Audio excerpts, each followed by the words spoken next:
तो स्वामी जी आपका बहुत बहुत स्वागत है। लगातार पूरा देश आपके बारे में बात कर रहा है आजकल। सीताराम, बागेश्वर धाम की जय, सनातन धर्म की जय।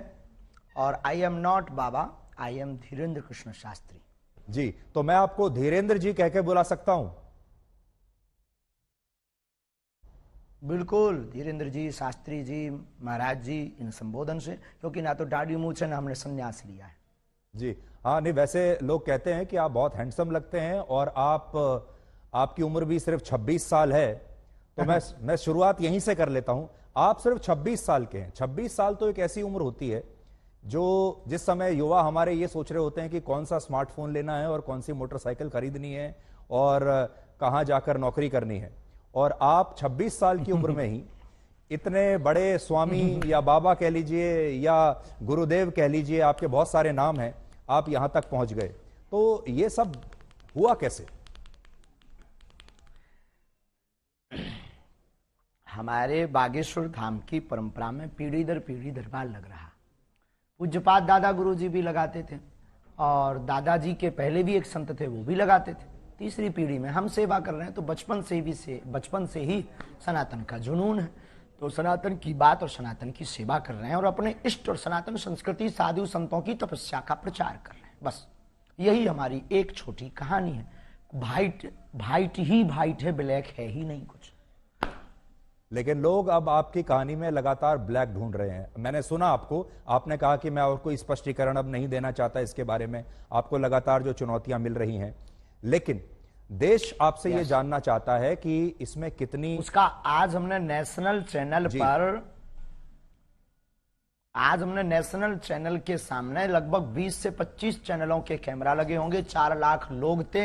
हमने चुनौती दी थी। चुनौती देने वालों को कहा था कि रायपुर हमारी जगह नहीं, छत्तीसगढ़ है, दरबार 20 और 21 को लगना है, किराया हमसे ले लो, जिन जिन को दिक्कत है आकर के देखो। हम कोई दावा नहीं करते, हम कोई ईश्वर नहीं है, अभी हम साधारण इंसान है। गद्दी पर बैठेंगे, जो गुरु प्रेरणा लगेगी हम वो बता देते हैं और बालाजी की कृपा और संतों की तपस्या के प्रभाव से वो बात सत्य निकलती है। और सत्य को कितनी भी कसौटी पर कसा जाए, कितने न्यूज चैनलों ने एक्सपोज नहीं किया, कितने लोगों ने नहीं किया, आज तक बाल टेढ़ा कर पाए, क्योंकि हनुमान जी की कृपा और हनुमान जी के नाम का प्रचार है जी।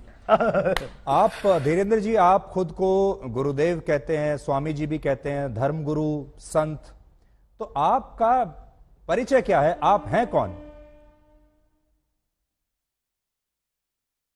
ना तो हम कोई संत हैं, ना हम कोई स्वामी हैं, ना कोई हम मठाधीश हैं। बागेश्वर धाम के चरणों के सेवक हैं। और श्रीमान जी, हम आपको बता दें कि हम जिस प्रकार पिता अपने पुत्र के रोग पर भगवान से, ईश्वर से, डॉक्टरों से, लोगों से प्रार्थना करता, दुआ के लिए गुजारिश करता, निवेदन करता, वैसे ही हम गुरु होने के नाते, उस गद्दी की सेवादार होने के नाते, बागेश्वर पीठ के सेवादार होने के नाते और सनातन धर्म के सच्चे साधक होने के नाते और मंत्रों की चिकित्सा को जानने के नाते आने वाले लोगों के लिए उनकी श्रद्धा को देखकर ईश्वर से प्रार्थना करते। हमने आपके वीडियोस लगातार देखे, सोशल मीडिया पर, इंस्टाग्राम पर बहुत सारे वीडियोस आपके चलते रहते हैं, जिसमें आप अपने कागज लेकर बैठते हैं और लोगों की मन की बात को आप पढ़ लेते हैं। तो ये जो मन पढ़ने वाली मशीन है, ये कहां आपने लगाकर रखी है और कैसे पढ़ते हैं आप? और लोग इसी को चमत्कार मानते हैं। देखो भाई, ये भारत देश है, इसमें ऋषि मुनियों की परंपराएं विविध रही और भारत इसीलिए तो विश्व गुरु रहा। यहाँ खूब खोज की फाइयान यात्री जैसे विदेशी लोग आए, पर भारत को विश्व गुरु उन्होंने इसीलिए तो माना सबने, क्योंकि भारत में वैदिक परंपरा अति प्राचीन परंपरा है, ऋषियों की परंपरा है। और हमारे पास कोई मशीन नहीं है, ना हम कोई मन पढ़ने वाले माइंड रीडर हैं। हम तो अपने इष्ट के सेवक हैं और अपने शास्त्रों के सच्चे साधक हैं। उनके आधार पर जो हमें गुरुजी ने प्रेरणा दी, जो हमें इष्ट प्रेरणा देते हैं, हम वो लिख देते हैं। सच निकले या झूठ, वो व्यक्ति की श्रद्धा और बालाजी की कृपा। धीरेन्द्र जी, आप लोगों की आवाज हम तक और हमारी आवाज लोगों तक पहुंचाते हो, वैसे ही हम अपने इष्ट की जो चेतना तरंग है और लोगों की जो अर्जी है, वो अपने इष्ट तक, इष्ट की तरंग को लोगों तक पहुंचाते। न आप कुछ हो न हम कुछ। तो स्वामी जी, आपका बहुत बहुत स्वागत है। लगातार पूरा देश आपके बारे में बात कर रहा है आजकल। सीताराम, बागेश्वर धाम की जय, सनातन धर्म की जय। और I am not Baba, I am Dhirendra Krishna Shastri ji, तो मैं आपको धीरेन्द्र जी कह के बुला सकता हूं? बिल्कुल धीरेन्द्र जी, शास्त्री जी, महाराज जी, इन संबोधन से, क्योंकि ना तो दाढ़ी मूछ है ना हमने संन्यास लिया है। जी हाँ, नहीं वैसे लोग कहते हैं कि आप बहुत हैंडसम लगते हैं और आपकी उम्र भी सिर्फ 26 साल है। तो मैं शुरुआत यहीं से कर लेता हूं। आप सिर्फ 26 साल के हैं। 26 साल तो एक ऐसी उम्र होती है जो जिस समय युवा हमारे ये सोच रहे होते हैं कि कौन सा स्मार्टफोन लेना है और कौन सी मोटरसाइकिल खरीदनी है और कहां जाकर नौकरी करनी है, और आप 26 साल की उम्र में ही इतने बड़े स्वामी या बाबा कह लीजिए या गुरुदेव कह लीजिए, आपके बहुत सारे नाम हैं, आप यहां तक पहुंच गए। तो ये सब हुआ कैसे? हमारे बागेश्वर धाम की परंपरा में पीढ़ी दर पीढ़ी दरबार लग रहा। पूज्यपाद दादा गुरु जी भी लगाते थे और दादाजी के पहले भी एक संत थे, वो भी लगाते थे। तीसरी पीढ़ी में हम सेवा कर रहे हैं, तो बचपन से ही सनातन का जुनून है। तो सनातन की बात और सनातन की सेवा कर रहे हैं और अपने इष्ट और सनातन संस्कृति, साधु संतों की तपस्या का प्रचार कर रहे हैं। बस यही हमारी एक छोटी कहानी है। वाइट ही वाइट है, ब्लैक है ही नहीं कुछ। लेकिन लोग अब आपकी कहानी में लगातार ब्लैक ढूंढ रहे हैं। मैंने सुना आपने कहा कि मैं और कोई स्पष्टीकरण अब नहीं देना चाहता इसके बारे में, आपको लगातार जो चुनौतियां मिल रही हैं, लेकिन देश आपसे ये जानना चाहता है कि इसमें कितनी उसका आज हमने नेशनल चैनल के सामने लगभग 20 से 25 चैनलों के कैमरा लगे होंगे। 4 लाख लोग थे।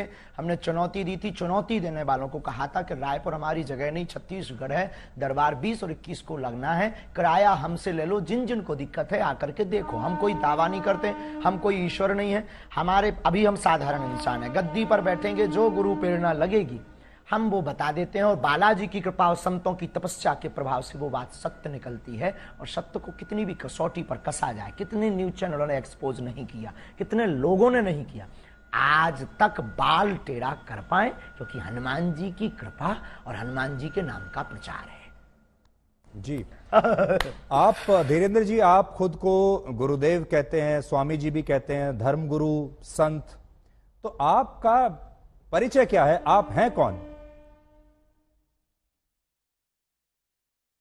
ना तो हम कोई संत हैं, ना हम कोई स्वामी हैं, ना कोई हम मठाधीश हैं। बागेश्वर धाम के चरणों के सेवक हैं। और श्रीमान जी, हम आपको बता दें कि हम जिस प्रकार पिता अपने पुत्र के रोग पर भगवान से, ईश्वर से, डॉक्टरों से, लोगों से प्रार्थना करता, दुआ के लिए गुजारिश करता, निवेदन करता, वैसे ही हम गुरु होने के नाते, उस गद्दी की सेवादार होने के नाते, बागेश्वर पीठ के सेवादार होने के नाते, और सनातन धर्म के सच्चे साधक होने के नाते, और मंत्रों की चिकित्सा को जानने के नाते, आने वाले लोगों के लिए उनकी श्रद्धा को देखकर ईश्वर से प्रार्थना करते।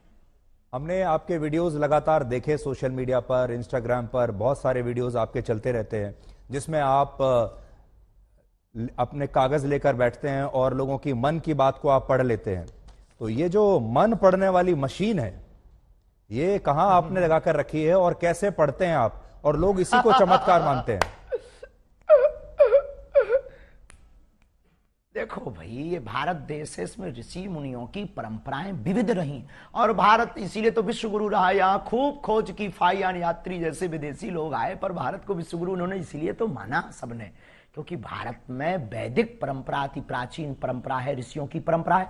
और हमारे पास कोई मशीन नहीं है, ना हम कोई मन पढ़ने वाले माइंड रीडर हैं। हम तो अपने इष्ट के सेवक हैं और अपने शास्त्रों के सच्चे साधक हैं। उनके आधार पर जो हमें गुरु जी ने प्रेरणा दी, जो हमें इष्ट प्रेरणा देते हैं, हम वो लिख देते हैं। सच निकले या झूठ, वो व्यक्ति की श्रद्धा और बालाजी की कृपा।